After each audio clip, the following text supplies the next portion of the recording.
केमिति थिला स्वाधीनतार पूर्व राति कौन होइथिला अगस्ट 14 स्वाधीनतार पूर्व दिन राति केमिति थिला रायसीना हिल्सर दृश्य जानातु पूरा खबर।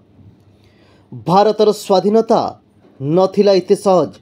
भिन्न भिन्न महापुरुष माने निजर भिन्न भिन्न चिंताधारा द्वारा भारत को स्वाधीन करने को प्राणपणे चेष्टा करथिले। केवल महापुरुष माने कहीं भारतर प्रति साधारण जनता बलिदान मध्य अतुलनीय थिला। भारतर स्वाधीनता संग्राम विश्वर सबुठारु अधिक दिन धरी चलिथिबा संग्राम थिला। भारतर स्वाधीनता संग्राम जन्म देइथिला अनेक चिंताधारा। श्री गांधी अहिंसा हेउ किंबा सुभाष बोस को डाकरा मते रक्त दियो मु तुमको स्वाधीनता देवी, यही दुई चिंताधारा सारा विश्व गुंजरी उठिथिला। हेले भारत सीना स्वाधीन हैला, हेले सबुदिन पई हरई बसला तार अन्य एक अंश को। 1947 मसीहा अगस्ट मास 14 तारिख भारत प्रस्तुति करिथाए निजर स्वाधीनता पई।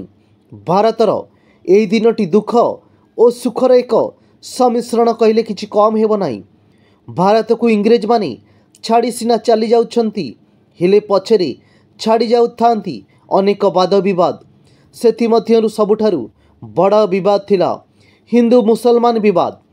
अगस्ट 14 मध्यराति रे जवाहरलाल नेहरू वाइसरॉय ऑफिस रे देउथांती निजर पूर्व स्वाधीनता अभिभाषण, जेउथिरे से कहिथिले जेउ समय रे सारा विश्व शोइथिबो सेही समय रे जन्म नेब एक नुआ भारत।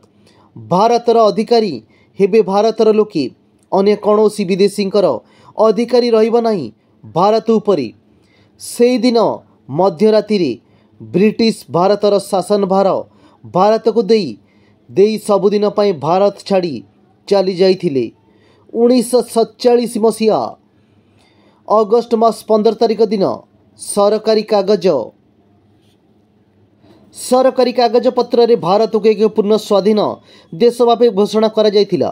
जो दिन प्रधानमंत्री भावे जवाहरलाल नेहरू और राष्ट्रपति भावे डॉक्टर राजेंद्र प्रसाद शपथ ग्रहण करथिले एवं भारत ठारू सबुदिन पई अलग होई जाइथिला पाकिस्तान। यह थिला स्वाधीनता।